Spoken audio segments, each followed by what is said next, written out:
داخل هذا المقام ضريح مخصص لأحد الأولياء الصالحين، هو سيدي الولي دادا، الذي تقول أسطورة شعبية إنه أنقذ الجزائر بعصا سحرية في يوم خريفي من عام 1541.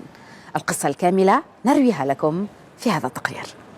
إن الولي دادا، وهو أحد شيوخ المدينة من الأولياء الصالحين، استشاط غيظاً لما رأى السفن الأوروبية تهاجم مدينته، فخرج باتجاه الشاطئ، وما إن غاصت قدماه في الماء حتى ضرب بعصاه البحر عدة مرات، فهبت عاصفة من أغرب العواصف حطمت في يوم واحد 140 قطعة بحرية بعدتها وعديدها، ما دفع الجزائريين إلى استغلال الارتباك في صفوف أعدائهم فكثفوا هجماتهم وكان الانتصار.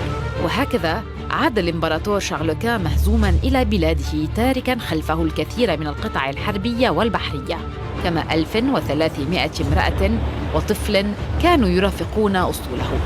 عقب هذه الهزيمة المذلة لم يتجرأ أحد على مهاجمة الجزائر طيلة سنوات عديدة، ربما خوفاً من عصا دادا السحرية.